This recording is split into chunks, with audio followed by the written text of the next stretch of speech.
साल 1999 का अक्टूबर महीना देश में त्योहारों का सीजन चल रहा था, लेकिन उड़ीसा के आसमान में काले बादल मंडरा रहे थे। किसी को अंदाज नहीं था कि कुछ ही दिन में इतिहास का सबसे भयावह तूफान इस धरती को तहस नहस कर देगा।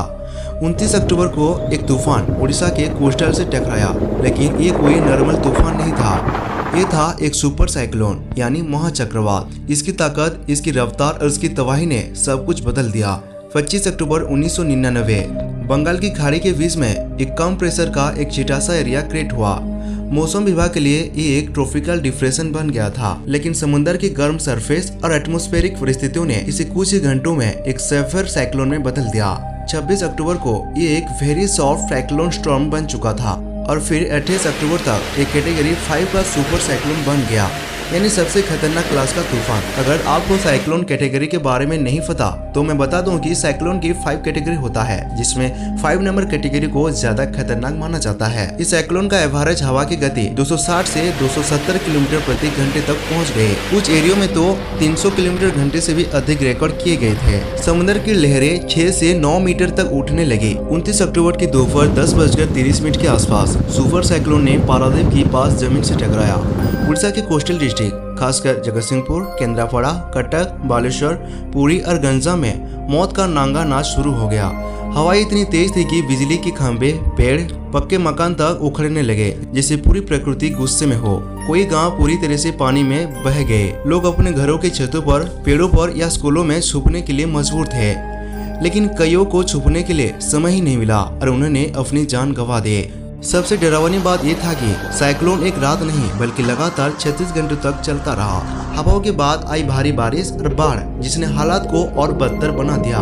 ऑफिशियल आंकड़ों के अनुसार इस डिजास्टर में करीब 9,885 लोगों की जान गए, लेकिन जमीनी हकीकत बताती है कि मौतों की संख्या 15,000 से भी ज्यादा हो सकती है।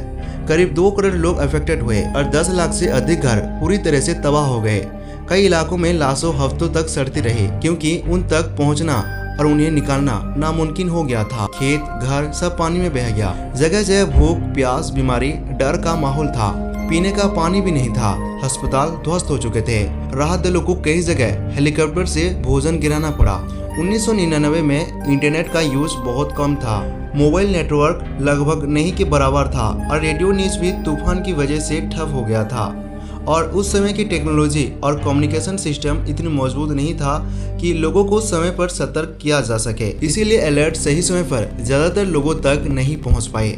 भारत मौसम विभाग ने साइक्लोन का अनुमान जरूर लगाया था, लेकिन strong disaster plan, rescue team और रिसोर्स की भारी कमी थे। रिलीफ प्रोवाइड की शुरुआत में 3 से 4 दिन लग गए और तब तक कई लोग भूख और पानी की वजह से दम तोड़ चुके थे। प्रधानमंत्री अटल बिहारी वाजपेयी और राज्य सरकार ने मिलकर फंड जारी किए, लेकिन तब तक तबाही बहुत व्यापक हो चुके थे। कई एरिया तक रेस्क्यू को भी पहुँचने में समय लगा। सिर्फ ह्यूमन लाइफ ही नहीं, एग्रीकल्चर और इकोनॉमी भी इस साइक्लोन से बुरी तरह से अफेक्टेड हुए थे और लगभग 20 लाख हेक्टेयर फसल बर्बाद हो गए थे। लाखों पशु मारे गए। एजुकेशन इंस्टीट्यूट यानी स्कूल, सड़कें, बिजली व्यवस्था सब ध्वस्त हो गया था। राज्य को कुल मिलाकर 20 करोड़ रुपए का अधिक का नुकसान हो गया था।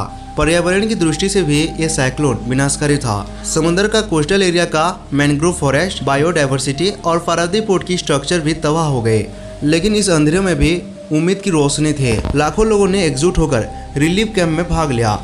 कई विदेशी एनजीओ जैसे UNDP, यूनिसेफ, रेड क्रॉस ने सहायता पहुंचाए।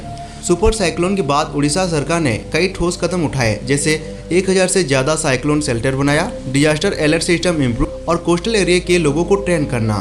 1999 के इस डिजास्टर ने पूरी देश को हिलाकर रख दिया, लेकिन इसने एक बड़ा सबक भी सिखाया कि डिजास्टर मैनेजमेंट की ऑप्शन नहीं बल्कि आवश्यकता है। 2005 में भारत सरकार ने नेशनल डिजास्टर मैनेजमेंट अथॉरिटी को एस्टेब्लिश की और उड़ीसा ने स्पेसिफिक तौर पर Orissa state disaster management authority बनाई, जो आज देश के सबसे एक्टिव डिजास्टर इंस्टीट्यूशन में से एक है। ऐसे ही एक और पावरफुल साइक्लोन 2019 में आया, साइक्लोन फाली नाम का, और 2019 में फनी नाम का साइक्लोन उड़ीसा से टकराया। दोनों ही सुपर साइक्लोन की क्लास में थे, लेकिन इस बार उड़ीसा पहले से तैयार थे और 10 लाख लोगों को सुरक्षित निकाल लिया गया। जान का नुकसान बहुत कम हुआ। मीडिया और यूनाइटेड नेशन ने भी एप्रिशिएट किया कि कैसे उड़ीसा ने 10 लाख लोगों को सेफली निकाला और जान की हानि भी मिनिमम रखा। आज उड़ीसा सिर्फ एक डिजास्टर टॉलरेंट वाला स्टेट नहीं बल्कि डिजास्टर मैनेजमेंट का रोल मॉडल बन चुका है।